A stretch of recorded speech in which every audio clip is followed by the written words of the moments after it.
Mesdames, Messieurs, bonsoir. Une fois n'est pas coutume, nous avons eu quelques soucis hier au démarrage de cette émission, prévue à 21h30, il est 21h55. Nous vous présentons nos excuses. L'homme a créé la machine a fini par le trahir. Une fois de plus, nous présentons des excuses de MEDIA2AFRICA pour ce petit retard. Alors toutefois, c'est la toute première édition du face-à-face. Le face-à-face de MEDIA2AFRICA, c'est un nouveau programme qui va être présenté régulièrement sur MEDIA2AFRICA dans le cadre de la présidentielle de 2025 au Cameroun. Cette présidentielle aura lieu dans 5 mois. Et à événement spécial, disposition spéciale, vous allez vous rendre compte que je suis accompagné aujourd'hui d'une dame. Alors, une dame qu'on ne présente plus, Angie Forbin, journaliste au Cameroun. Elle a roulé sa bosse dans plusieurs médias au Cameroun. Très belle voix, parfaitement bilingue. Angie Forbin, bonsoir. Good evening, Honore, and thank you for joining us. May I go ahead and introduce the guest that we have tonight? Sure. Perfect. So when I first interviewed him some 15 years ago, I asked him if he planned to run for office. And his response was kind of sly, so I was able to sniff that he was toying with the idea. At the time, he was president of the Economic, Cultural, and Social Council of the African Union, as well as VP of Transparency International, and had, in an unprecedented and very non-appreciated move to the government, created Transparency International Cameroonian chapter. He has built a reputation of integrity. And a few years later, I think he felt that the time was right and decided to run for the top job in 2018. On the eve of the presidential election, he decided, you know what, I'll throw my weight behind another candidate who was probably more popular at the time. In 2025, he's here in Washington, D.C., and he says the second time might be a charm. This is an election like no other, to quote what he said to the Post newspaper, the Guardian Post newspaper, some 2 months ago during an interview in Yaoundé. And he's here tonight to tell us about his political program that he says rests on 8 pillars.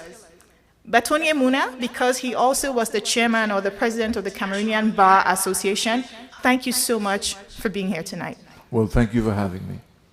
Well, in the last presidential election, you threw your weight behind Maurice Kamto on the very eve of that election, which was too late for your ballots to be pulled out of the polling stations, and you ended up with less than 1%, less than 1 of a percentage point. What makes you think that this time around you could win the election? Well, I think, I have some reservations about your analysis of the result, because I pulled out close to 72 hours before the polling, and all those who were at the different stations for me were given instructions to vote for Professor Maurice Kamto. So I think legally it is indecent for anybody to have thought that the votes that were casted for me counted. And I really even had one hell of an argument with the polling station where I voted in Yaoundé, because they had my ballot papers. They were not supposed to be there. So anyway, that is 2018, and the world has moved 7 years, and I think we are facing a different election with different stakes. So I'm not stuck in 2018. Maybe you are. The same organizing body, Elections Cameroon, that was criticized in the last election. There were cries of voter apathy, but also a rigged election. In fact, the candidate that you supported believes that he won that election. So what makes it a different election? Well, it's different because the stakes are different. And I think Cameroonians are conscious about it. Any kind of observer would realize that the stakes are different. We have a president who is 93 years old. He's been there for 42 years. He's absent. The country is stagnating. We are now 7 years into the crisis in North and Southwest. The rate of corruption has gone beyond any kind of imagination. And if you think we're in 2018, I think your reading is wrong. Oui, non, mais Maître Akere, quand on regarde effectivement entre 2018 et 2025, comme disait Angie tantôt, les différences dont vous évoquez ne sont pas palpables. elles ne sont pas visibles, puisque élections Cameroun, on a pratiquement les mêmes méthodes, c'est-à-dire il n'y a pas eu une avancée en termes de dispositions prises pour qu'on ait la transparence. Et quelqu'un comme vous j'étiez à la bataille, alors qu'on sait que vous avez passé votre vie à promouvoir cette transparence, d'où votre passage à Transparency International, où vous étiez vice-président. Et on a d'ailleurs les derniers lièvres que vous avez levés, l'affaire Glencore. C'est-à-dire, en matière de transparence, quand on parle de M. Akere, on ne doute pas. Mais aujourd'hui, on se retrouve avec une élection où les dés sont pratiquement déjà pipés comme en 2018. De manière concrète, au-delà de ce que vous avez dit là, qu'est-ce qui peut montrer la différence entre 2018 et 2025 au niveau des dispositions prises? Cher ami, je pense que je parle par expérience. J'ai observé les élections en Afrique. J'ai été membre du panel de haut niveau du MAEP, donc Mécanisme africain d'évaluation entre les pairs, et j'ai vu les changements intervenus dans les pays en transition. J'ai vu le fonctionnement et le caractère des organismes qui organisent les élections. Et ce climat, nous l'avons au Cameroun. Et vous me dites que les choses sont pareilles. 6 ans, on parle à la 6e année, sans conseil de magistrature. On est dans un pays où on commence de plus en plus à prendre des dettes à 10-11%. J'ai parlé avec un expert de la Banque mondiale qui m'a dit que nous ne touchons pas au crédit de la Banque mondiale à cause du fait que ce sont des dettes qui sont très contrôlées quand on les prend. Mais on prend ailleurs, dans le marché commercial de je crois à Londres, à 10-11%. Le climat est complètement différent. Les infrastructures ne sont pas là. L'électricité est dans un état piteux. La santé, c'est grave. Les maîtres d'école et les instituteurs ne sont pas contents. Les professeurs ont des problèmes. Mais écoute, partout, on est dans un pays qui est en plein arrêt. Alors, si vous pensez que c'est la même chose, moi, je viens du Nord-Ouest. Chaque année, j'avais l'habitude d'aller sur la tombe de mon père, ma mère et mes frères. Je suis à la 8e année où je ne suis pas allé. Les choses ne sont pas pareilles. Le ras-le-bol, on le sent. J'étais il y a un mois à l'anniversaire du décès de j'étais à Macaque. Le sous-préfet a demandé au commissaire de police qui était là avec d'autres messieurs des forces de l'ordre, il leur a demandé de nous arrêter, moi et Dr Balayel de l'UPC. Ils n'ont pas voulu, ils ont refusé. Donc je pense qu'il y a quelque chose qui arrive au pays. Et c'est une erreur de penser que parce qu'on est fonctionnaire, on n'aime pas son pays. C'est une erreur de penser que parce qu'on est de la police, on n'aime pas son pays. Non, c'est pas du tout. Les douleurs que sentent le civil, c'est ce que sent le citoyen, c'est ce que sent l'agriculteur. Je suis au pays, j'y fonctionne, la justice, ça ne marche pas. Et tout le monde sent ces douleurs. Et chacun est clair et sait qu'on est à la croisée des chemins. Et quand vous écoutez les déclarations des gens comme le ministre Issa Chiroma ou la position de l'UNDP, maintenant, on se demande. Je pense qu'on avance vers quelque chose. Alors, c'est aux Camerounais que revient le dernier mot. Et je pense qu'il y a un moment à saisir. Mais si on veut rester, comme les dernières fois où on n'était pas présent dans plus de 50 à 60% des bureaux de vote, permettant à ce qu'il y ait un système où les gars écrivaient eux-mêmes les résultats, mais soit. Mais je pense que les Camerounais sont sensibilisés. Et mon idée, c'est d'être présent partout. Et on verra, il faut mettre la pression sur les camps pour voir ce qu'il va faire. Non, en fait, justement, c'est vers là où on tend. C'est-à-dire, qu'est-ce qu'on est en train de faire au niveau des populations elles-mêmes, au niveau des formations politiques, au niveau de la société civile, pour pouvoir changer la donne. Parce que quand on dit que tout stagne, c'est parce que, en fait, vous avez égrené un certain nombre de choses qui existe depuis même avant 2018. Le Conseil supérieur de la magistrature, on sait que c'est comme un long poisson de... Il y a longtemps qu'on n'en a pas, c'est pas seulement ces 6 dernières années. But as well as mais- careless statements from government officials, like in the 90s, we saw the zero more from the communications minister at the time, Honore Angie. We've seen the president come out and threaten people when they were striking for hunger and expensive costs of living in 2008, after people had died, 5 days after strikes across the country. We've seen the current minister of territorial administration threaten all kinds of people, imprison main opposition leaders and politicians. What really has changed? We see an army that is even more ruthless and ready to repress people.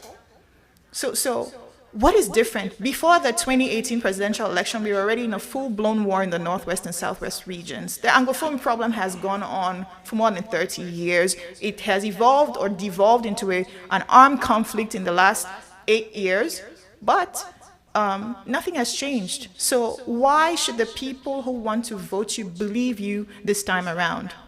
Well, you know, your assumption is the fact that the people enjoy suffering. It's not mine. They don't enjoy suffering. And I'm telling you that the people want to change. The fact that things haven't changed doesn't mean that they can't change. Oui, justement, Maître Akere, en fait, ce sont les faits. Et justement, vous arrivez où nous voulions que vous alliez, à savoir notre responsabilité nous-mêmes, Camerounais. Ouais. C'est ça le plus important. Alors, je crois que Angie voulait savoir effectivement, qu'est-ce que nous-mêmes, qu'est-ce que vous faites là, de manière concrète, pour pouvoir renverser la donne quand on sait que écoutez, je pense que quand vous dites qu'est-ce que vous faites, je pense que... Qu'est-ce que nous faisons? Ouais.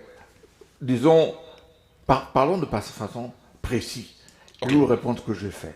Moi, je pense qu'au pays maintenant, il y a 2 problèmes graves qui secouent le pays financièrement, psychologiquement et même, je dirais, moralement. C'est le problème du Nord et du Sud-Ouest. Effectivement. Et un niveau de corruption trop élevé. C'est les 2 choses, parce que la corruption, c'est cross-continent, on dit en anglais, c'est transversal. Donc, c'est 2 choses, je pense, qui secouent le pays. Sur le premier anglophone, maintenant que le président Thabo Mbeki en a parlé, il a parlé de l'Africa Forum, comme il a tenté de voir le président Biya pour résoudre le problème, ça ne marchait pas. L'Africa Forum, c'est moi qui les ai contactés. C'est moi qui ai fait toutes les relations. C'est moi qui ai monté le processus. C'est moi qui ai parlé aux Américains. C'est moi qui étais là quand le président Thabo Mbeki Mais il n'y a pas d'avancée, parce que ça fait 8 ans. Ça fait 8 ans que vous êtes parlé au village. Quand on dit qu'il n'y a pas d'avancée, il faudrait que vous sachiez ce qui a été fait. Vous me dites, qu'est-ce qui a été fait? C'est vous qui avez déclaré, ça fait 8 ans que vous n'êtes pas allé au village. Et vous n'êtes pas allé pourquoi? À cause de ce problème anglophone. Je vous dis que, parce que si vous ne m'entendez, vous ne me laissez pas vous dire ce qui a été fait. Okay. Justement, le fait que, n'est-ce pas, on a fait tout cela, on a fait toutes ces démarches. De l'autre façon, comme qui a été dit, j'avais créé Transparency International il y a 30 ans, 25 ans je pense, parce que j'étais sûr que notre problème, le plus gros de notre problème, était le problème de la corruption. Et je le faisais sans faire la politique. Et je dis toujours que je suis le seul candidat, n'est-ce pas, en attente, qui avait quelque chose qui concerne la société contre lequel il a mené un combat.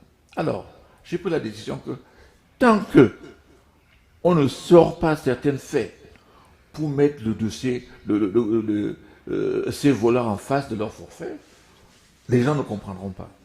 Pendant 4 ans, j'ai passé mon temps dans une enquête à une période difficile. J'avais perdu 2 frères, mon épouse et tout ça. J'ai fait pendant 4 ans, minutieusement, à mes frères, une enquête sur le secteur pétrolier et ce qui s'y passait. Et si on ne mettait pas sur la table, pour la première fois, la SNH qui avait donné les chiffres de vente a été obligée de sortir les chiffres de vente. Quand elle les a sortis, j'ai démontré que ces chiffres-là étaient tronqués, qu'ils ont changé les chiffres, mais j'ai mis sur la table le fait qu'ils ont vendu notre pétrole avec 70% on dit en anglais discount, c'est ça, de rabattement, et 30% de rabattement. Mais c'est grave. Et c'est ça qui m'embête avec le Cameroun. On dit aux gens, voilà ce qui se passe. Voilà ce que vous n'avez pas. J'ai dit à mes amis, mais c'est pas possible. Vous sortez pour marcher, pour je ne sais pas quoi, mais je vous donne les faits, les documents, pour montrer qu'on est en train de nous voler en plein jour J'ai engagé des procès. La SNH, cher Honoré, est la société qui gagne tout ce que l'État dépense. Parce que tout ce que l'État dépense. Taper sur la SNH, c'est un risque. C'est un risque que j'ai couru. Les gens ne savent pas ce que moi j'ai couru derrière. C'est une citadelle imprenable. Oui, justement. Donc, quand on le fait à ses frais, on prend ses risques. C'est des fois quand même décourageant. Quand les gens disent alors, vous avez fait la pluie, quoi encore. Et c'est ça. Et je pense que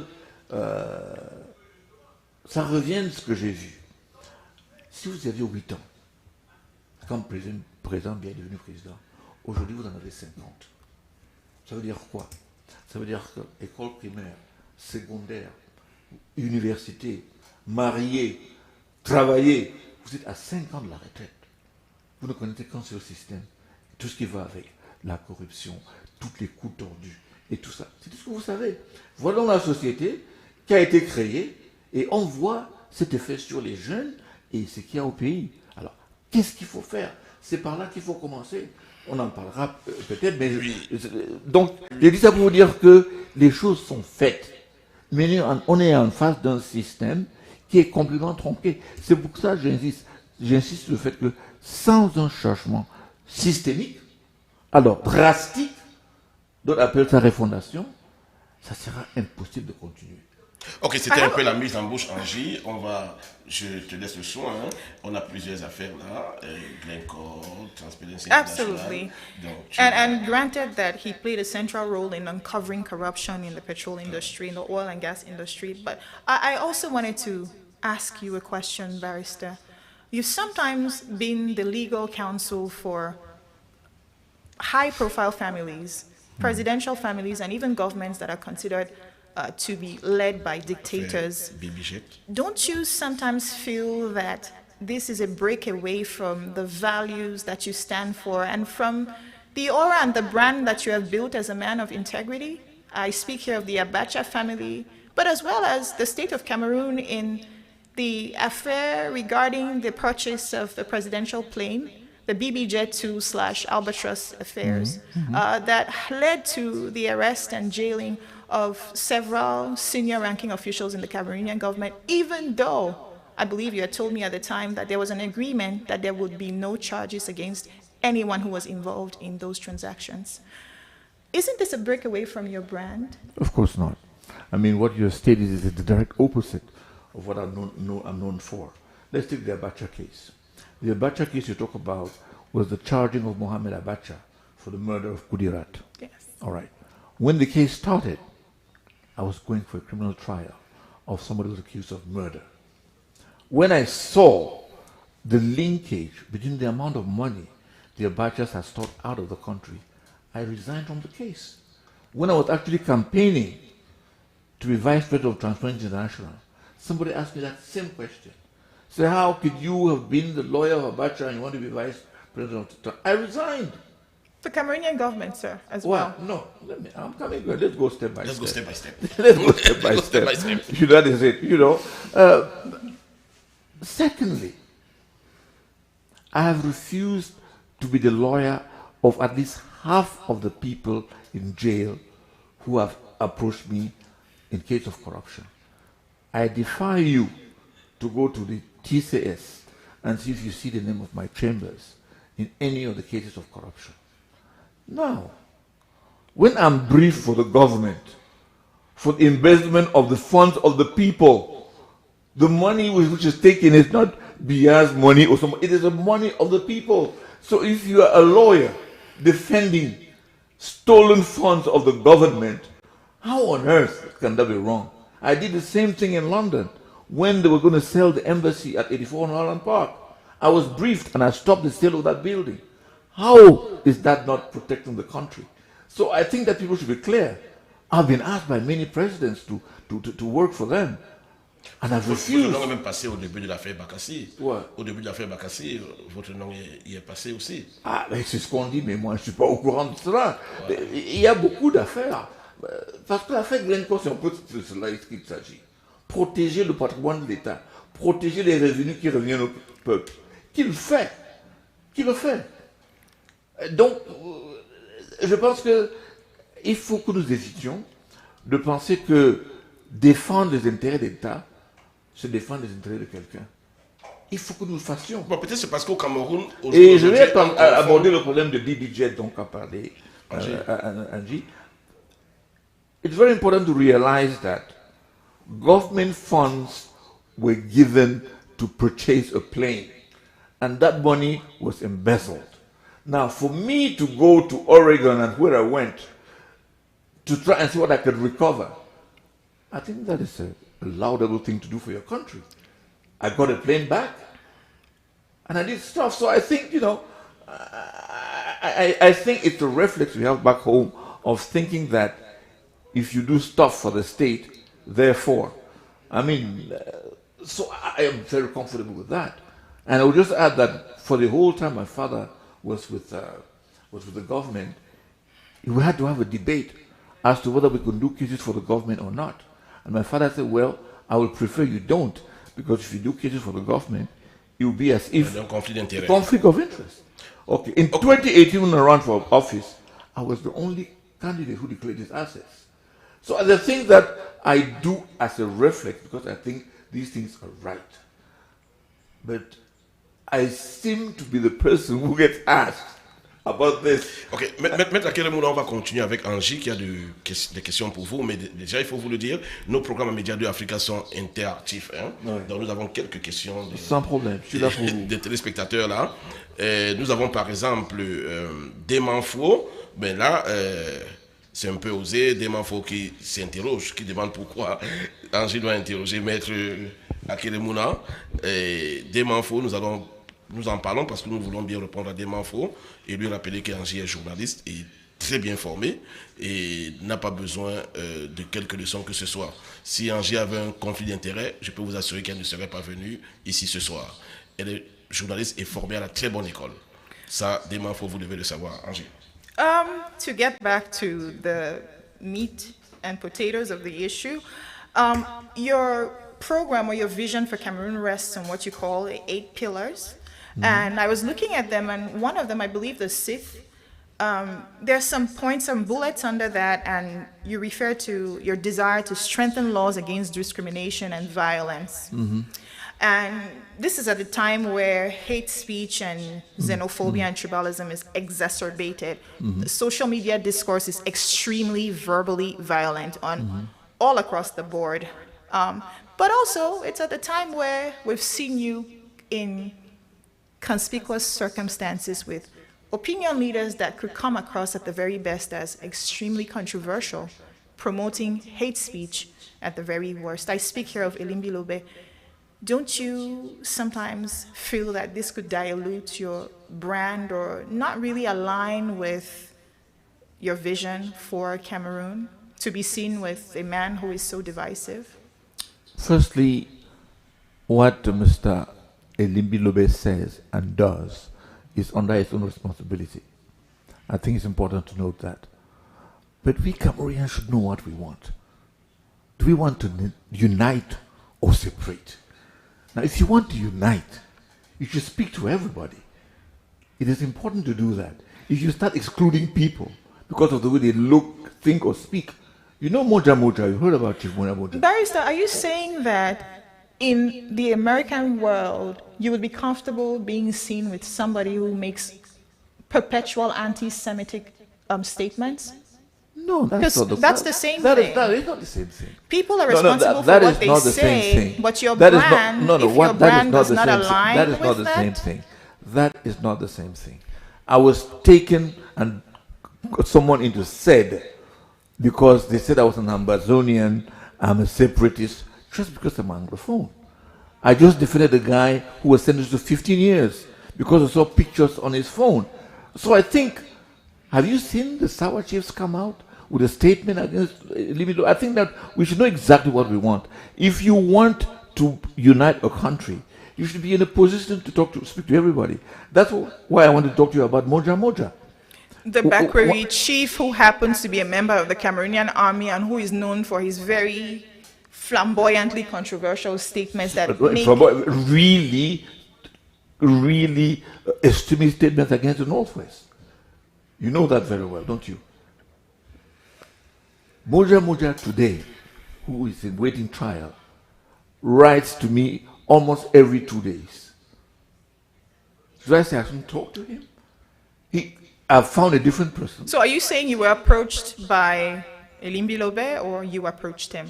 Because Moja writes to you, so I suppose he approached you. Yeah. But I'm saying Elimbi Lobe for the past 4 or 5 years has been saying that he thinks that the country needs an Anglophone leader. If you are an Anglophone and somebody is saying that, don't you think you should hear him out? But he's also the person talking about a particular group of people and saying we should not sell our land to them. He's also the same person who makes very, very tribalistic statements. Are you saying just because he puts that coat of varnish and says we need an Anglophone, I'm saying that what it's comfortable to meet with him? What Elimbi Lobe says and does concerns him. I am about a united country. You know very well that... Baristas, so you're going to meet rapists, you're going to meet armed robbers because they say that they want to elect Barrister Elimbi Lobe is a rapist and armed robbers? I'm going by your logic, sir. I'm saying that's not my if logic. You're saying that you say that he is responsible for what he says and you do not care that he persecutes a particular group of people just because he wants an Anglophone president, that is the argument. Then you are also indirectly insinuating that you would be comfortable with a man who, for instance, abuses young women as long as he's ready to back an Anglophone. The word comfortable is yours. I mean, I was just threatened by people because Kouvondor met with people in Paris. And they were saying that if I don't say this, that against Kouvondor, therefore. How do you build a country that way? I mean, I think that we should really think positively about the country we want to build without excluding people. The only way you can have an agreement is with people you don't agree with. You cannot feel that life is about only those who are the same as you are. That's why we are where we are. It is essential, I think, that there is always a bridge between you and others. Elumi wants to speak, I'll hear him out. It doesn't mean that I espouse his positions. The ills, I mean, if you know the amount of nobles and Douala people who have called me, have come to talk to me, they say, have you listened to what Elimbi is saying? This guy is saying what we think. So I think that it's very important to make sure that we don't shut doors. Do you know why the negotiations with ambassadors have failed? Because every time the government says, oh, we can't speak to this person, oh, we can't speak to that person, oh, we can't speak to this. I think that we should learn in our country to know that if we don't build bridges, we are not going anywhere. Oui, mais Maître Akere, comment vous réagissez alors quand c'est du côté du gouvernement qui le plus souvent on demande à certains leaders, donc peut-être même à vous, de s'expliquer, de dire pourquoi de se débarquer, par exemple, des agissements de telle ou telle autre personne au regard de votre point de vue ou de votre prise de position par rapport à ce semblant de rapprochement entre Elimbi Lobe et vous? Je ne sais pas ce que vous appelez semblant de rapprochement. Je dis ce que j'ai dit à l'entame de mon propos. Monsieur Elimbi Lobe a ses positions politiques qu'il prend. Il est responsable de ce qu'il dit et de ce qu'il fait. Monsieur Elimbi me dit, écoute, moi, je pense que pour ce qu'il appelle équité politique, il faudrait qu'il y ait un anglophone. Il m'en parle. Qu'est-ce qui est mal dans ça? Parce que vous causez avec un co-citoyen. C'est ça mon problème. Et c'est ça, je pense que nous sommes tous tombés dans ce piège qui est tendu par un gouvernement qui est en perte de vitesse, qui stagne d'ailleurs. C'est-à-dire qu'il cherche toujours, quand c'est les partis politiques, il faut qu'il y en a 2 ou 3 branches dedans. Et c'est leur spécialité, nous diviser, faire de sorte qu'on pense qu'on ne sommes pas les mêmes. Et allumer par là, regardez le procès dans le parti de Cabral Libi. Il y a une décision qui a eu aujourd'hui par la Cour d'appel de Marois. Qui réhabilite Cabral Libi. Justement. Et l'autre a aussi maintenant fait appel. Donc il va aller à la Cour suprême. Donc aux élections, ça va se passer comment? Donc, et c'est ça la spécialité. Et chaque fois que nous prêtons le flanc à cela, pour dire qu'il y a telle ethnie, il y a telle autre ethnie. Et j'ai vécu ça au barreau. Oui, mais est-ce que la position républicaine ne devrait pas primer face à tout ça? C'est quoi la position républicaine? La position républicaine, ça veut dire une position dénuée de prise de position partisane, tribaliste et autres. Et c'est peut-être pour ça qu'on estime que des personnes comme Elim Belobé qui ont des prises de position tribalistes à ciel ouvert, j'ai pas envie de dire ne sont pas... Mais je pense qu'ils n'ont pas, ils n'ont pas le monopole de cela. Hein, parce que si on va aller dedans, on peut aller très loin dedans. Ils n'ont pas de monopole. Nous avons une société qui est tribalisée.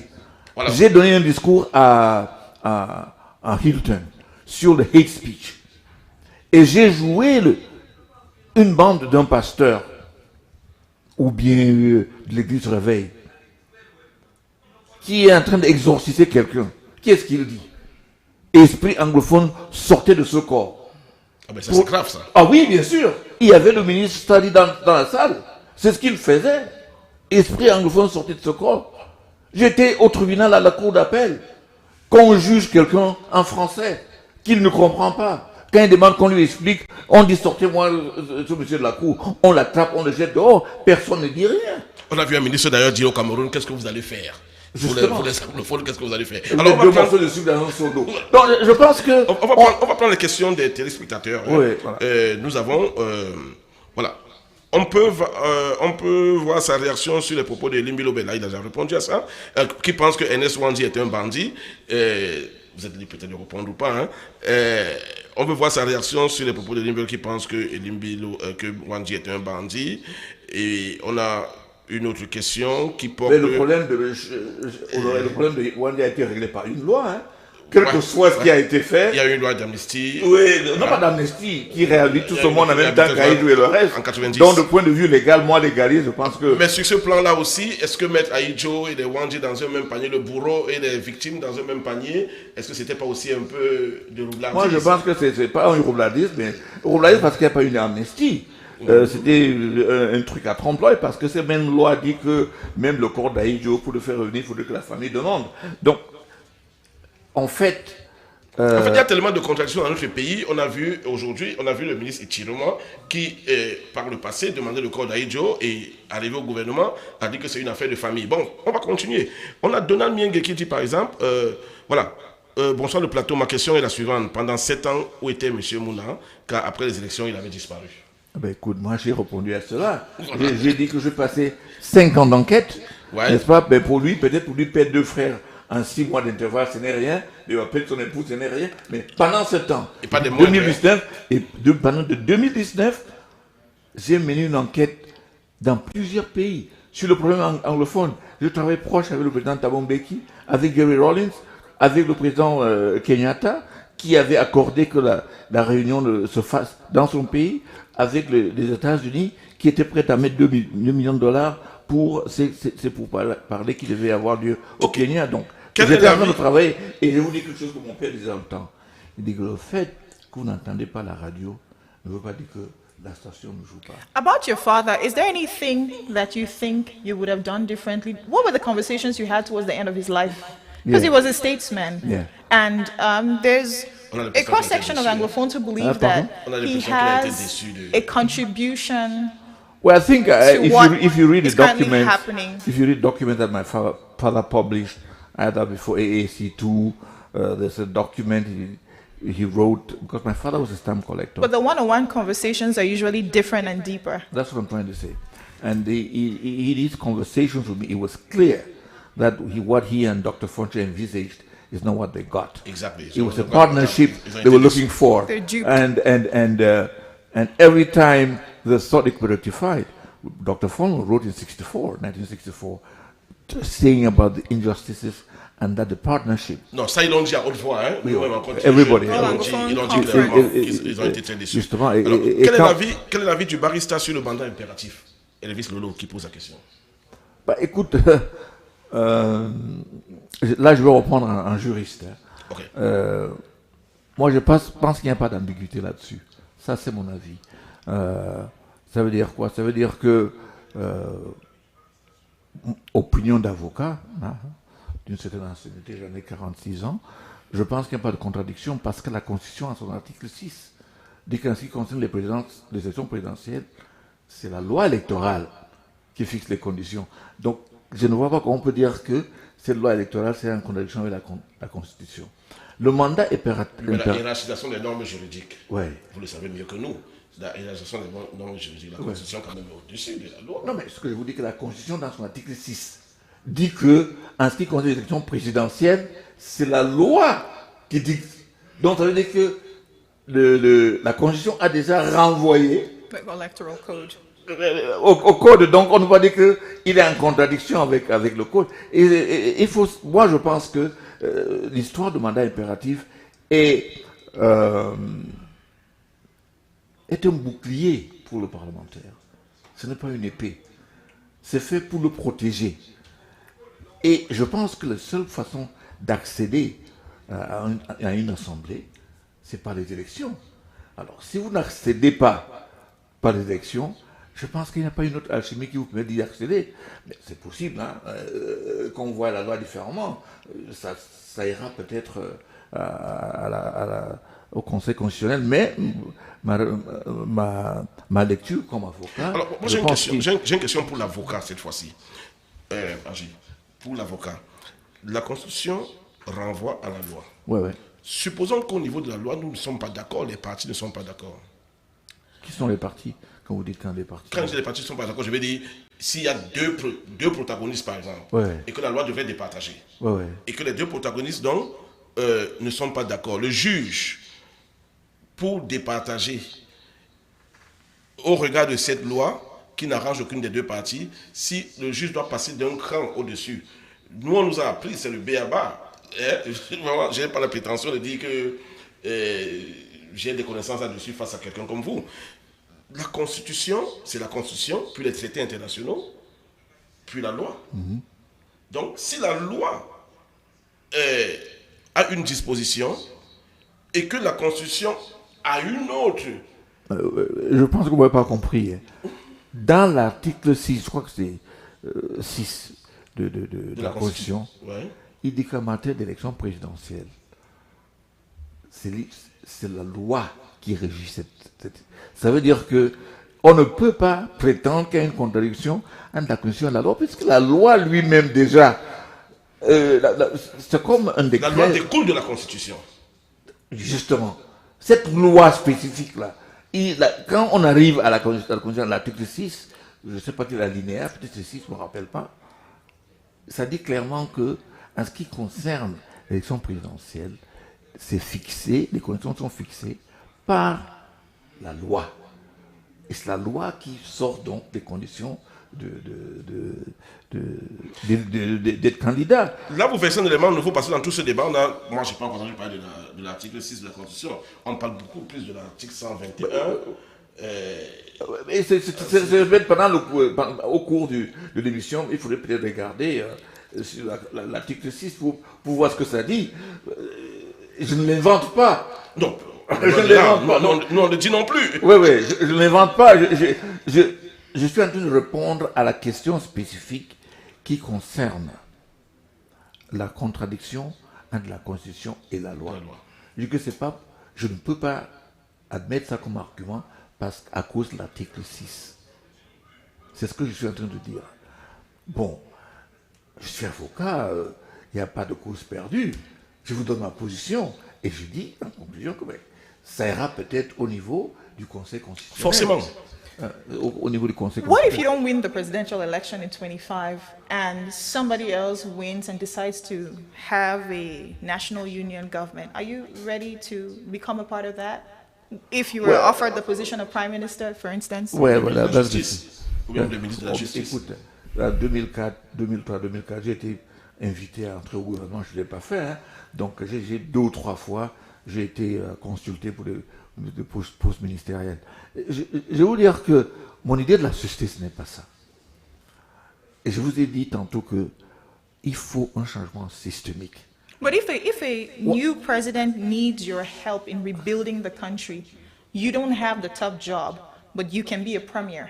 Is it something that you have envisaged before? I mean, because these are elections, people win and people lose. Well, I'm trying to tell you that my purpose in life is not to become minister or prime minister, My purpose in life is to be able to accomplish something.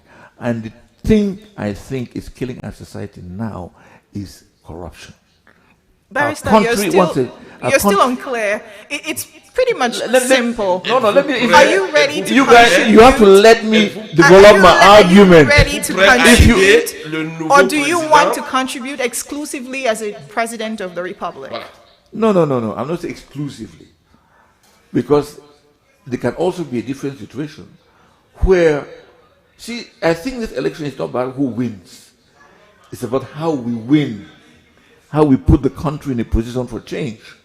So, for you to ask that question, I'll have to know who the person is. Is he sincere? What is his program? I can call names and you can tell me what you think. Yeah. Serge Espoir Matomba. Yeah. Cabral Libi, what do you think? If one of them were to become president, would you, and they created a government of national union and offered you the position of prime minister or vice president, is this something you would be open to? It depends on what it involves. Maurice Kamto, you were his ally at the tail end of the presidential election of 2018. Is this something you would consider? You're asking me to buy something in a closed box. I really can't do that. I mean, I don't have to say now or yes or... Non, argumenter. Yeah, justement. Je suis en train de dire que la question qu'elle pose est une question... Fermée. C'est-à-dire que c'est acheté quoi? C'est dans un sac. Vous me dites, il y a un sac là, et vous le prenez ou ne le prenez pas. Moi, je pense qu'elle est claire. Hein. Elle voudrait savoir, vous êtes candidat à l'élection présidentielle. Oui. Elle le dit clairement, supposons que quelqu'un d'autre remporte cette élection présidentielle. Et la personne a besoin de vous dans le gouvernement. Ok? Moi, je poserais la question différemment. Je dirais que vous êtes candidat à l'élection présidentielle. Si vous arrive de voir que quelqu'un est à même de porter le projet, est-ce que vous allez entrer dans cette coalition? Ma réponse est oui. Parce que je serai en train de répondre à la personne avisée, mais vous ne pouvez pas me dire. I'll give you another opportunity to respond to that question. What political organization right now do you think aligns the closest to your vision for the country? None. Besides yours? Because I feel we have to go through a transition to remake all the systems. You didn't think so in 2018? Did you think so in 2018? Yeah, because in 2018 I thought that there was a chance to fix it the way it was. But now it is clear that if you do not change the system, our country cannot move. So you're the transition president and you're anticipating a transition. And this makes people, your critics, believe that you might have been tipped off by Western diplomatic circles that you are very familiar with. Is there any truth to such allegations? That what?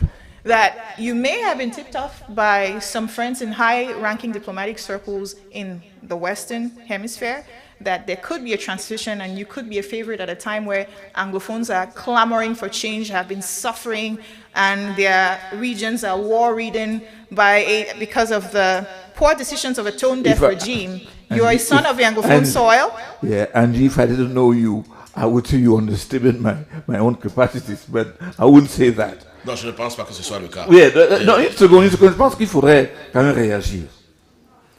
J'ai passé 4 ans au MAEP, qui évalue les systèmes, qui évalue ce qui ne va pas. J'ai évalué Sierra Leone. J'ai descendu à Sierra Leone avec 30 techniciens de l'Union africaine pour évaluer ce système. En 2018, j'ai sorti un document de 450 pages qui évalue notre système politique. Je sais ce qu'il faut pour aller de l'avant. Donc, j'ai des missions là, en Zambie et aussi en République centrafricaine, pour regarder le système de gouvernance. C'est quelque chose que je fais. Je sais ce qu'il va faire. Maître Akere, vous parlez régulièrement de changement systémique. Ouais. Est-ce que c'est aussi facile? Parce que c'est quand même un système depuis les années 60. Hein? C'est le même système que nous avons. C'est un système qui est enraciné. C'est un système qui, aujourd'hui, a tellement de métastases. Et c'est un système qui se reproduit. Puisque quand on regarde, par exemple, c'est vrai qu'on dirait que la famille Mouna aussi, Mouna Papa était là. Aujourd'hui, Mouna Fils est là, mais toujours est-il qu'à votre décharge, en dehors de Maître en dehors de votre soeur Amatoutou Mouna, personne de vous n'a été dans le gouvernement. Vous avez tous été de la société civile ou alors des personnes dans des organisations autres que le gouvernement. Mais je veux dire, quand on regarde aujourd'hui ceux qui sont aux affaires, on a un fils fameux Dongo qui est préfet quelque part, un fils Sadji qui est préfet aussi quelque part, ou sous-préfet. C'est-à-dire, le système se reproduit. C'est-à-dire, c'est les mêmes personnes qui étaient aux affaires depuis les années 60 inventing new human beings to manage the affairs of the country? What? Voilà. Are we going to be inventing new people to manage the affairs of the country? Of course not. The system is what distorts behavior of human beings. And I'm saying that, let's take an example. The Constitution, the form of the state. Is it going to be a unitary state? Is it going to be a federal state? That is something which is done, easily done. Consulting and finding out. So if it's a state, is it 2 states? Is it 5 states? Is it 10 states? That causes a debate. Okay? Secondly, can you tell me in the time of Ahijo, did Aisi Vodo have a child in Enam? Did Rumshire have a child in Enam? Did Asale have a child in Enam? Did Egbe Tabi have a child in Enam? Did Kamga Victor have a child in Enam? Because the probity, in terms of Ahijo's time, it was impossible for that to happen. We are sitting in Yaoundé when the wife of a disabled director general of a company, SNH, is able to sign a contract with foreign entities about security oil reserves, and nobody bothers. And nobody bothers. And nobody bothers. These are critical issues about our country, and nobody bothers. We sit in that country. When this same lady names the son of the president's wife to sit on the board of parastatal companies, and nobody says anything. We have a system which has completely turned its back on integrity. If we don't realize that, well, we can say the same things. The country needs to be completely retooled. Bon, Maître Akere, j'ai un téléspectateur qui estime que nous sommes en train de le censurer, c'est ce qu'il dit. Oui. Et là, puisque nous ne sommes pas là pour, on ne fait pas de censure, Demanfo, il s'agit de lui, je crois qu'il est à Chicago, il dit, Akere Mouna, pourquoi les Bamileke devraient voter pour vous, puisque vous alliez avec un xénophobe anti-Bamileke? Nous croyons qu'il a répondu à cette question, Demanfo. On va pas de toutes les façons, je demande aux Camerounais, n'est-ce pas, de voter pour moi. La question a été répondue. Justement, ben voilà. Okay. Il dit, non, attends, je finis la question de Demanfo. Parce qu'il dit que nous le censurons, toi et moi. Ok. Il dit, que pense Akere Mouna de ses propos de son allié, là il parle encore de Limbilombe et de Swandier, et il a une troisième question, je vais dire ça et puis tu vas prendre la parole, Angie. Voilà, Akere Mouna, nos frères anglophones disent, Never trust Mouna, qu'en pensez-vous? Quelle est la crédibilité de votre parole? Écoute, justement, je ne sais pas d'où il sort ça. Dans le temps du SDF, il y avait eu ça. J'ai été 4 ans bâtonnier, élu par 98% d'anglophones. Ça s'est passé comment? De francophones, vous voulez dire? Non. Je parle de l'électorat anglophone. 98%. Ouais. Chez les anglophones, francophones, j'avais de 60 à 70%. Okay. Ça s'est passé comment? And your brother,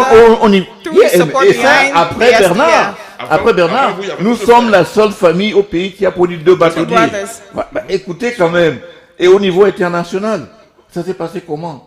Donc je pense que je ne suis plus ébranlé par... c'est les considérations de base. Somewhere around 2008, with the WikiLeaks scandal, we learned that high-ranking American diplomats stationed in Cameroon believed that there were all the elements necessary for a civil uprising. Cameroonians were suffering. Corruption, embezzlement, the ruthlessness of the army, and a very oppressive regime. But for some reason, this never concretized, neither in the ballots, but also neither in the streets. And today, a few minutes ago, you just spoke about a scandalous hand-down of power between a couple in a very sensitive position in the country. What do you think is the reason why Cameroonians are not able to come together and decide to sanction or to hold their leaders accountable to a point where we see change concretize? That Angie, is a very important question. and I hinted my response to it earlier on, when I said that if you're 8 years old, when Biya became president, today you're 50. And there are things that, je crois que c'est Momon Diana qui dit, qu'est-ce qu'il disait, ce philosophe? Il dit que on a écarté la norme et on a normalisé les cas. C'est Mono Diana. Voilà. On a normalisé les cas. Justement, et c'est ce qu'il y a au pays. Donc les gens ne sont plus surpris by things that are shocking. You know, it's very interesting that when they arrest somebody for embezzlement, on dit que non, c'est pas l'argent, il a voulu faire la politique. Cameroonians therefore believe that, you know, you can steal and nothing shall happen to you. And that is what we have here, and that's why I keep saying that we need a real bridge with the diaspora. See, the people in this country and others who are hardworking, they're experts. They are key to fixing Cameroon. Because they think differently. They know that hard work pays. The guy who is back home, if he's doing an exam, he wants to know who are the invigilators, how much people to pay. And that is, it is ingrained. So for you to have a systemic change, and Andrew asked the question, are you going to bring people from somewhere else? And that is it. We have to bring people who have a different mindset. And the entrepreneurial spirit of Cameroonians who left Cameroon, who would have gone nowhere. If you see them here, they're thriving. That brings me to another of the pillars of your vision. Yeah. You're very big on the diaspora playing an important role in the economy, and you're promoting the idea of a complete dual citizenship. Or multi citizenship as well. While this is a great idea, there are also some risks, right? With regards to double taxation, conflicts of interests. If, for instance, you want to enlist in a different army, who are you loyal to? I know that could be an issue, for instance, in the United States. You would have to choose the U.S. Army and not a foreign country. And so I just wanted to find out, because of these dual obligations, how do you polish up an idea like this so that it doesn't get buried in the grave of ideas, but you can sell it more concretely to people? That is easy. Take, for example, one you gave about the army. If you have dual nationality and you're Cameroonian, you cannot avoid your Cameroonian obligations by whipping out a different passport. You can't do that.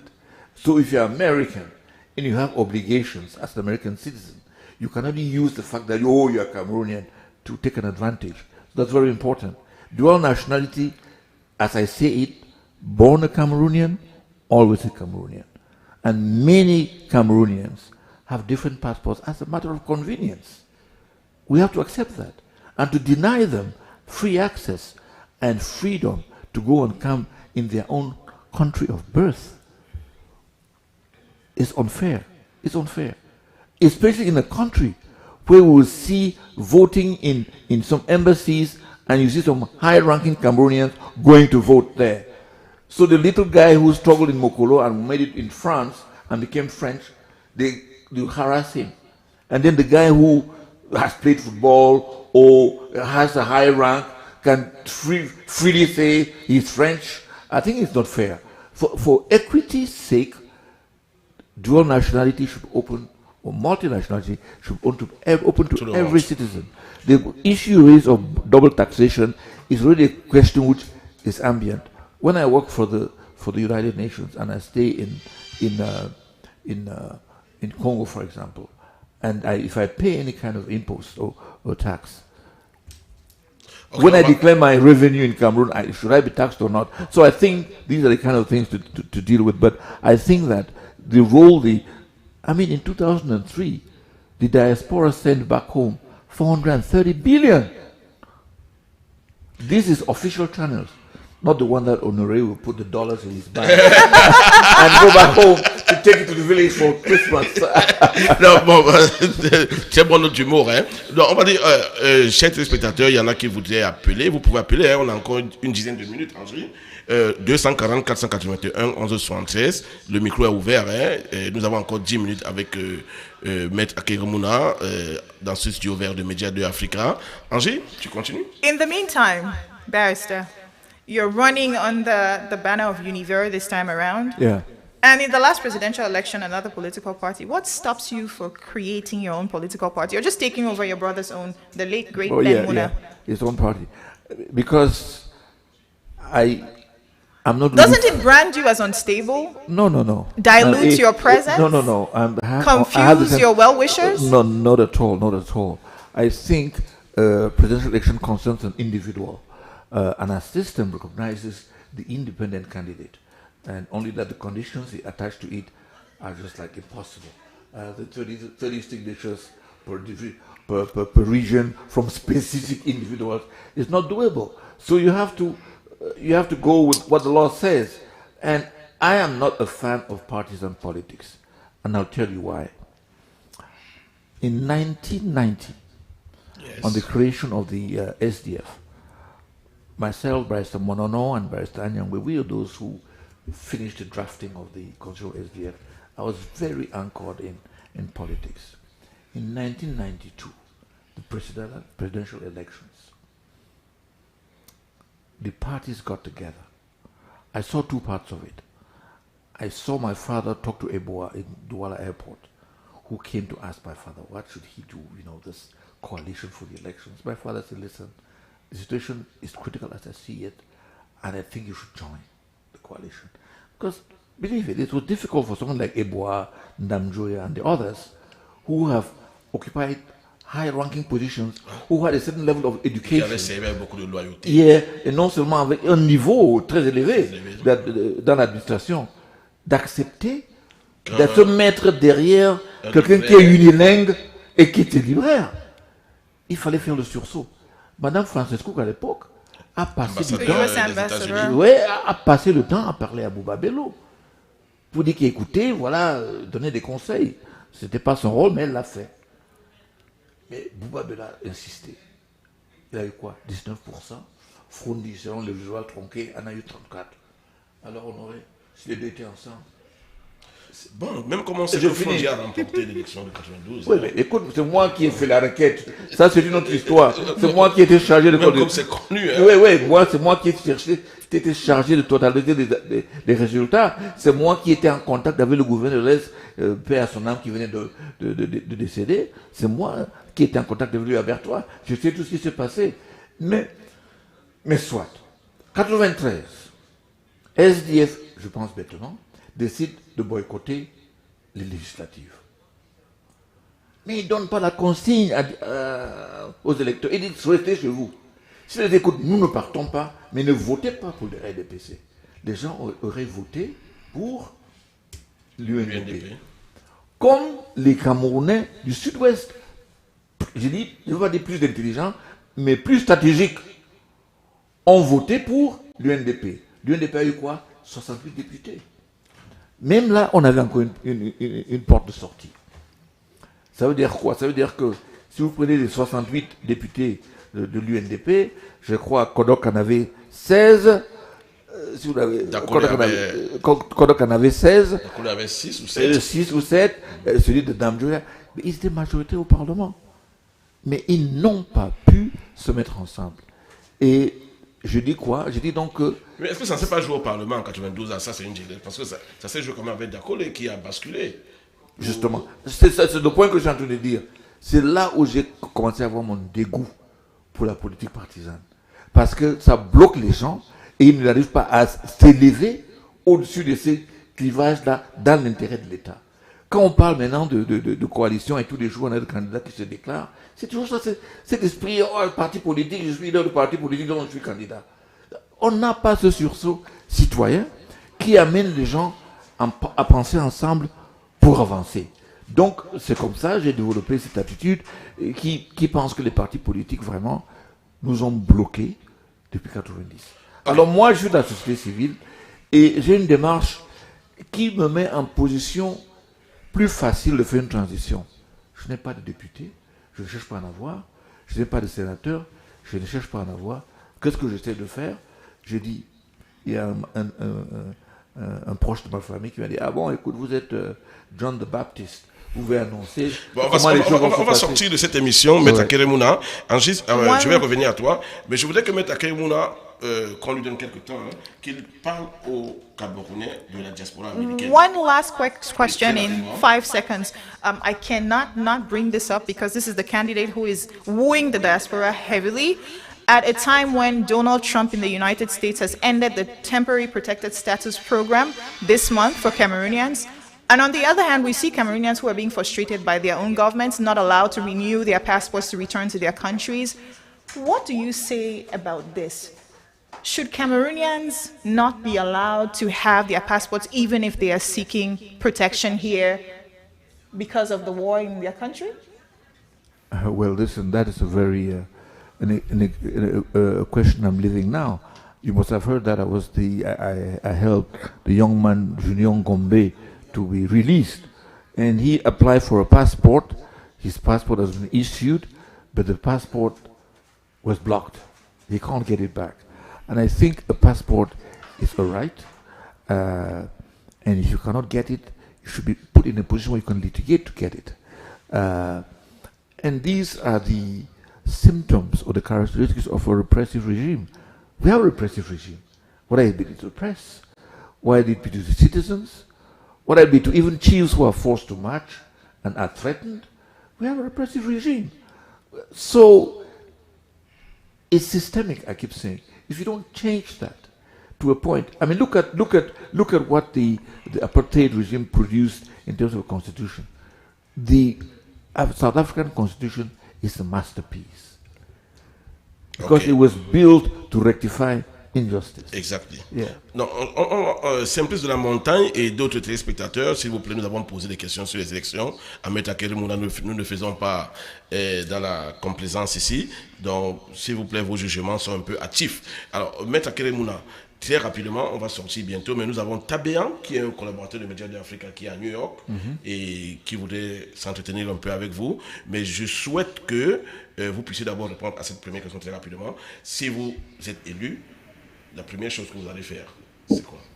La première chose que je vais faire... The Anglophone crisis? Release political prisoners related to the Anglophone crisis, for example? Yeah, I mean, if you look at it, the first 100 days I have 5 points in there. You know, I think that the Anglophone crisis, the release of political prisoners, putting in place a system for the systemic reform, and of course, making sure that we can repatriate the body of Ahijo and his family. And there are 5 measures which are listed, which I think are primary, and also put in place a commission for the 360 districts of the country to make sure that we can quickly know exactly what is the serious problem they have, so we can address it directly. And of course, an audit. You and I are sitting here on the radio. How much do we owe? How much do we owe? Nobody knows. Look at Senegal. They're discovering that their debts and debts. Yeah, how much do we owe? So I think there's quite a bit to do. And of course, I mean, within 30 minutes of swearing in, within 30 minutes of swearing in, there's going to be double nationality. Yes. Ok, on va vous laisser vous entretenir avec Tabéan pour une quinzaine de minutes. Yeah. Et juste après ça, vous allez délivrer votre message au Cameroun de la diaspora. Merci beaucoup. Ok.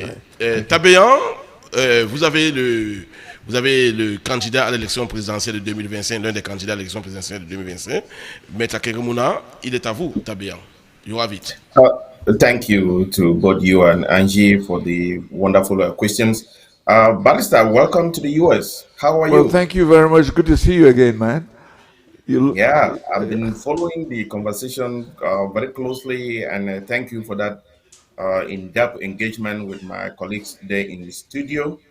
But permit me start with this curiosity and inquire what really motivates you to undertake this daunting task of even contemplating to run in an election in a country like Cameroon, where the outcome is a foregone conclusion? I mean, could you ask that question again, because there was a sound problem? Yes, my question is, what really motivates you? I'm trying to really know what motivates you to undertake this daunting task of even contemplating to run in an election in a country like Cameroon, where the outcome is a foregone conclusion. Well, Foregone conclusion, I don't know. But what motivates me that I can answer, I said it earlier, there are two things that I think are foremost and that are stifling the progress of our country.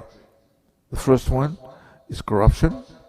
The second one is the crisis in the northwest and southwest, to which you can extend the extreme north and the eastern province.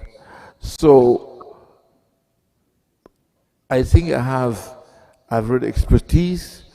I think the formula which I'm putting for the Cameroonians to judge of a transition government which will carry out systemic reforms and put in place an even playing field that will make the political parties and other, the youth, as people talk about them, to be able to now come in a clear and functional political process. The system we have is the same since '61. Ahidjo became president. What were the elections? Biya became president. What were the elections? So my apprehension is more about how you handle the transition from the old to the new, not really about the fact that it's a foregone conclusion.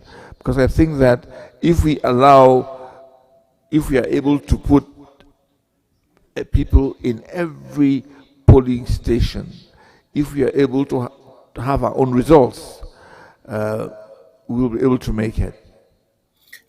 I think to hold you back to that thought, and I'll try to dovetail where Angie ended, that the system has not changed. You pointed to that system. For the past 43 years, the system has not changed. Elekam has not changed. The Constitutional Court has not changed. Kawala, in one of our public statements, questioned, what is the difference between 2018 and now? Because at the end of the day, we can keep saying this is election season. It's easy for people to quickly say things are going to change. The same sing-song that was done in 2018 is the same sing-song that is being done now. You pointed to corruption in the country, which you has been a towering figure fighting against that corruption and the fraudulent apparatus. You referenced 10 quote politicians like Buba Bello Maigari, the other fellow from the north, because somehow they are not making noise that, oh, the system is bad. These are individuals that have been noted in multiple elections who say the same thing and guarantee their position in the next government. How do you assure Cameroonians that these are the people that you are referencing, that because they are making they are murmuring that things have not changed for 43 years, it means something within the system is actually going wrong? Do you know something that the Cameroonian electorate doesn't know? Well, that's a fair question. Things haven't changed since 2018, but the condition of the Cameroonian has gotten worse. So the question is more, what is the threshold of suffering that the Cameroonian is ready to accept? And my thinking from living in Cameroon and working there is that we have reached that threshold. And the threshold, you reach it by seeing that those who thought they were benefiting from the system are now against it. Nobody could have thought in 2018 to venture to a place like Ngomajap, which is the town of the number 2 person of the CPDM. We went there. People came out. On the 20th of May, throngs of people came out for the Parti Univers, asking for alternance. I have seen it with my own eyes. We're in Macaque. A district officer asked for us to be arrested. The police people didn't move. Something is happening. And I think the media and influencers should give the Cameroonians the courage to take the future in their own hands. And sincerely, this fatalistic approach, I say, well, nothing can be done, it has been the same old, nothing can happen. But in the same time, you have a president who is 92 or 93. We have a guy who has been there for 43 years. We have a system which has stagnated. We have six badges of magistrates not sworn in. They have families. They left Enam 6 years ago and less. We have the road situation, which is bad. Since 2014, we have struggled to have a motorway between the economic capital and the political capital. We have done only 70 kilometers. When the project was launched, they were talking about 380 billion.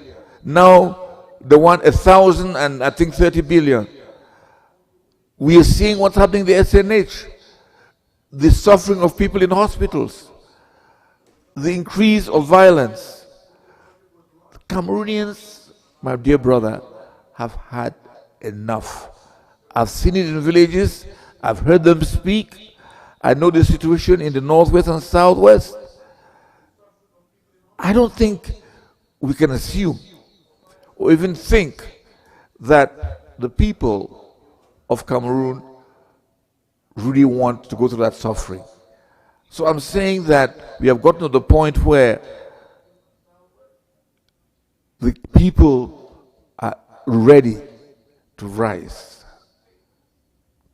And if that be the case, that the people are ready to rise, you reference as the point that the incumbent is very old, 93 years old. Certainly everybody knows that. But there is this new wave of African Renaissance that has gripped the continent, with calls for a new generation of young leaders to replace the old Correct. generation, to enable the continent chart a new path forward, away from its colonial entanglements. Some are pointing to the age of the incumbent and ferociously arguing that he should not run for another term. But if you look at Maurice Kamto and yourself, both of you are in your 70s. Should age be a disqualification in this election? If truly we believe that it is time to pass the mantle of leadership to the next generation.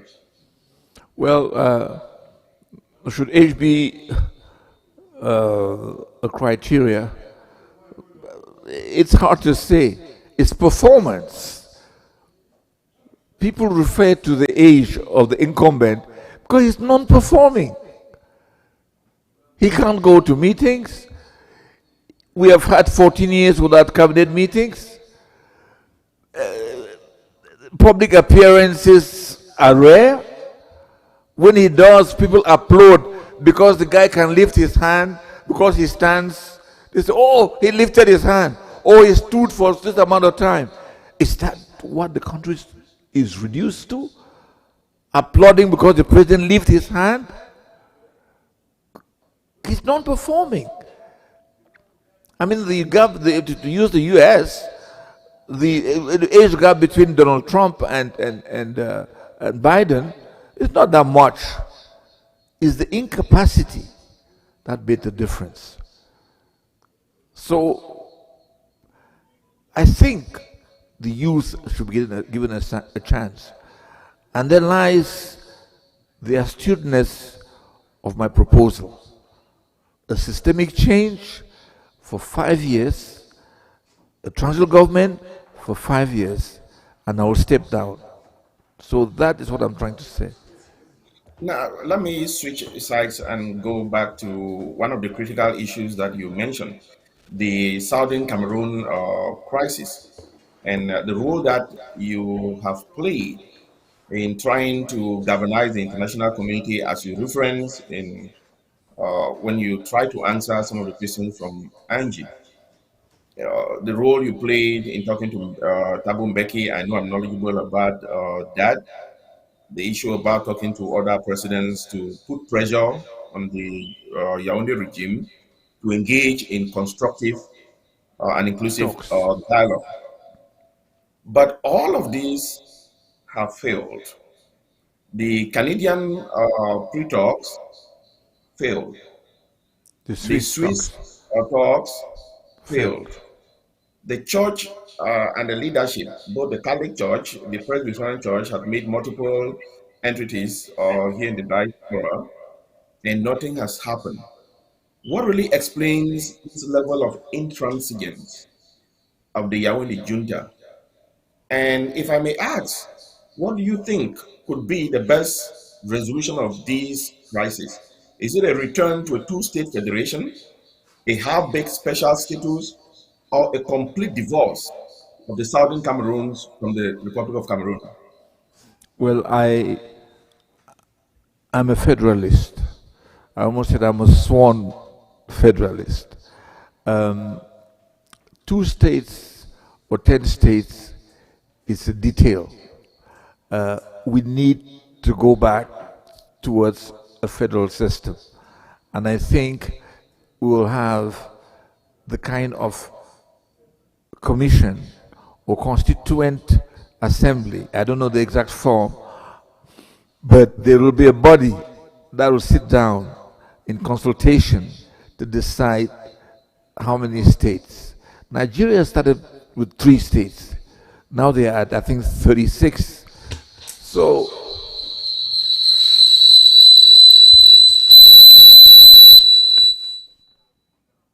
I think when it comes to the number of states, that will be the issue as you stated. As for the crisis, why do we have such an intransigent regime? And I think it's because, one, they're corrupt, and any change of regime will disturb their business. Secondly, I even doubt if they're patriotic. I doubt if they are patriotic, if they love this country. I doubt if the guys running this country today from the presidency even know the history of this country. Did you know what went before? How this republic was put together? Do they know it? I've seen certain decisions, certain pronouncements that make me wonder if these guys really think about the country. So it's the same thing. We don't want to unite the people. I mean, there was a minister who was videoed in his office drinking palm wine and saying, ils n'ont qu'à se tuer là-bas s'ils veulent. Ça, c'est bien votre ministre. Hein? Ben écoute, c'est pas si c'est le mien, c'est pas le vôtre. C'est pas de la République. C'est le ministre de la Justice. Ben écoute, ben voilà. So we have had people who have done that. And he's not the only person. There are people who feel that if it's happening only in the Northwest, it's okay.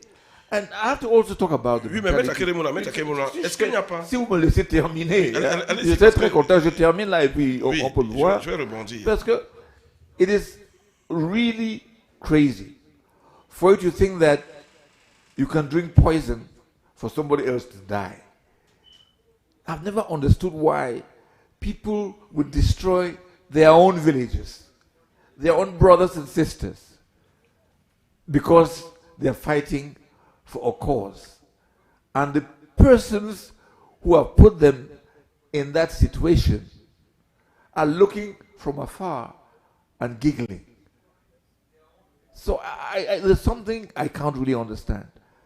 So to summarize, therefore, we have an intransigent regime that is corrupt, that is stagnating, doesn't care for its own citizens.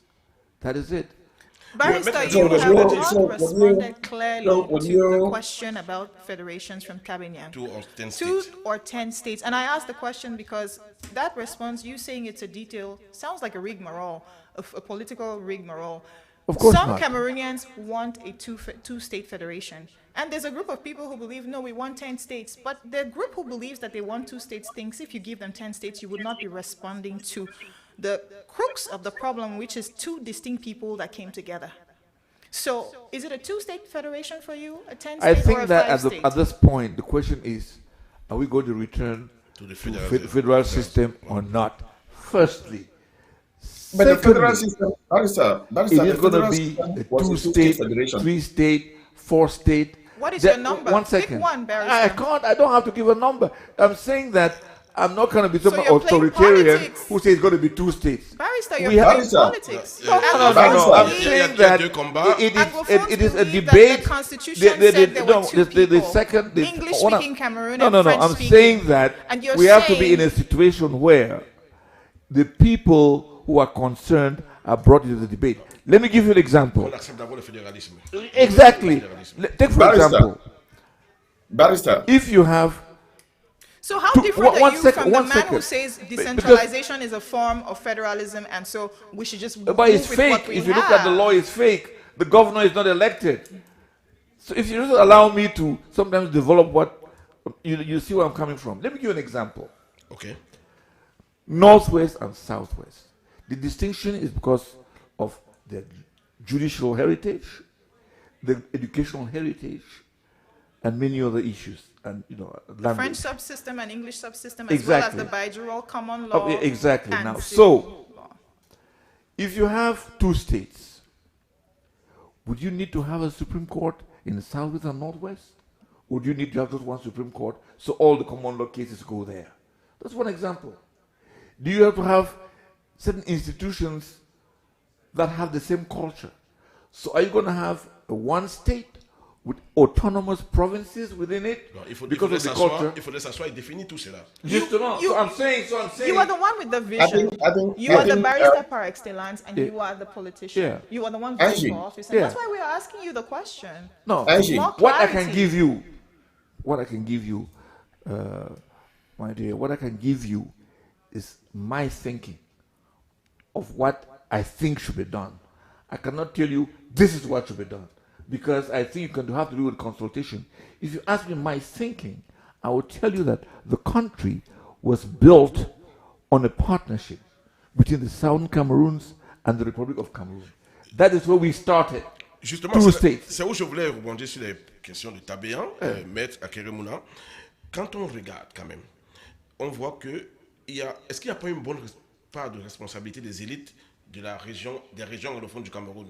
Parce qu'on se rend compte que on est allé de tromperie en tromperie, puisque après 72, là, on revient encore, quand Biya arrive au pouvoir, il y a d'abord toute cette commission qui était pilotée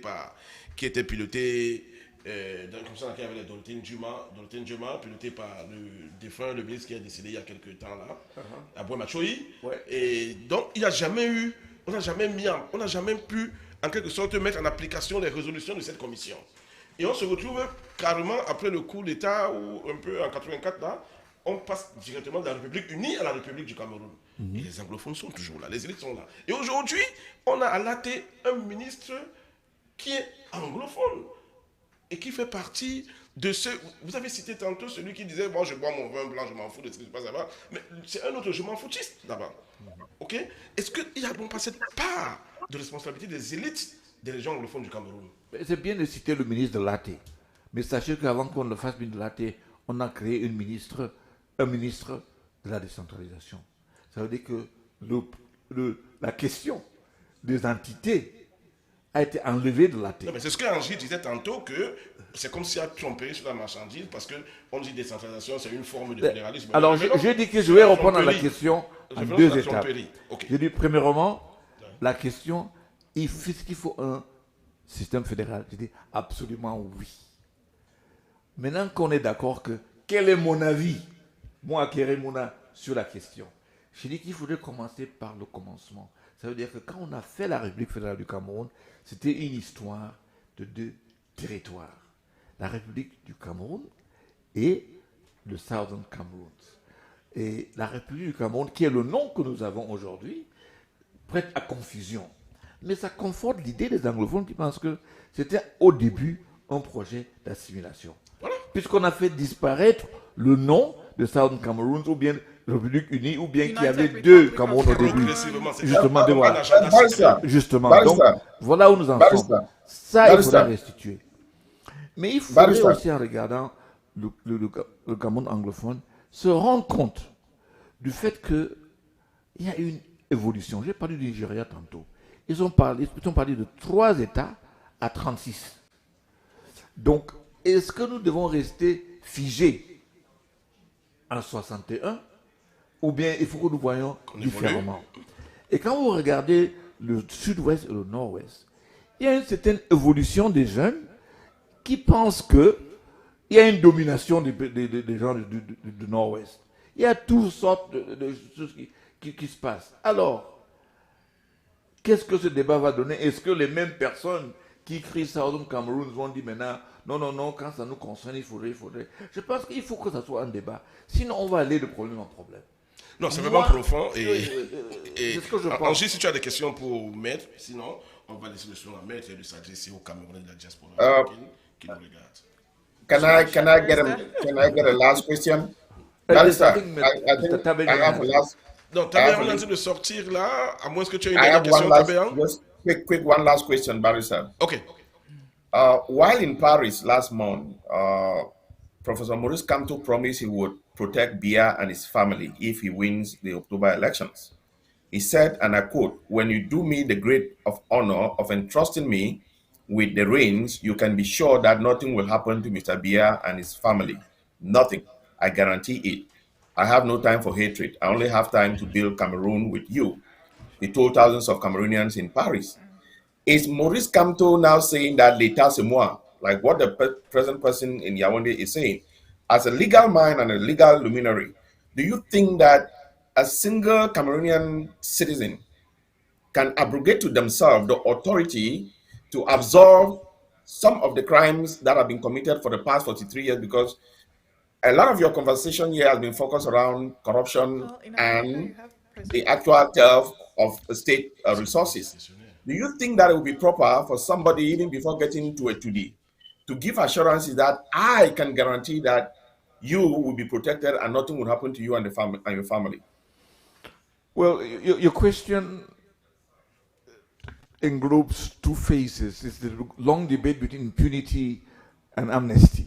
Okay? Correct. So that is really the crux of it. That I'll put aside. But that question, I had given my opinion on it 10 years ago. I said, I don't see the interest in prosecuting somebody of his age. Okay? That was my position, and it's still my position. And to the legal part of your question as to can somebody arrogate themselves the right? You know, that is the way republics, and even in America, that's the way they function. The president has that last right, even to pardon somebody who's been sentenced to death. So the president has that right. I was once at the airport in Lagos, where two Nigerians were arguing because the governor of a state who had embezzled had been pardoned by President Goodluck Jonathan. And the guys were arguing furiously because once this guy is corrupt, how could you do that? And the other Nigerian looked at him and said, "Yeah, money loss." Okay, merci. So that is it. I'm just saying, merci, I agree with you, but it is a question that is not as easy as that. Yeah. Merci Tabéan, vous êtes du côté de New York, vous êtes collaborateur à MEDIA2AFRICA, vous avez un programme qui passe tous les samedis, et vous débattez sur plusieurs sujets, surtout des sujets politiques. Donc rendez-vous dans 2 jours avec Tabéan pour notre débat politique sur MEDIA2AFRICA. Alors, je n'ai plus de questions pour Maître Akere. Maître Akere, c'est le moment de vous adresser aux Camerounais de la diaspora qui regardent MEDIA2AFRICA. Fellow Cameroonians, I think we should realize that our country is at a crossroads. This time, if we don't negotiate this turning point in our history, I'm afraid of what might befall us. I'm aware of the fact that the more corrupt a regime, the more difficult it is to effect transition. I'm also aware of the fact that we have a country that has been built on authoritarian government that has been put in a position of being the almighty. But there's a force that's more than that, and that's the force of the people. And you Cameroonians have in very many ways shown how much you're suffering. And this October, you'll have your chance to tell the world that you deserve better. Otherwise, we again will be set up for 7 years of suffering, for 7 years where we allow thievery and plundering to destroy the future of the youth of our nation. So, I ask you something simple. Register, because we are at the last few days. If the electoral college is summoned, the registers will be closed. So register, vote, know where your polling station is. There are a lot of Cameroonians who are displaced. Do not forget to transfer your registration. When you do that, we'll get together and make sure that our votes are really counted and that we will be ready for the new republic. Thank you very much. I'm asked to speak in the other language. And I would beg to disagree. If you should feel free to not, if you do not want to. Cameroon is bilingual. English is your first language of expression, and we are in the middle of an Anglophone crisis. For 40 years, Anglophones have done the best they can to toe that line, to speak in the French language in the majority of these offices which were French-speaking and which, quite frankly, were unkind to their neighbors because they did not speak the language that they spoke widely. So, Barrister Muna, I personally, I take these things very personally, and I believe that it is a Cameroonian's duty to be able to speak in both languages.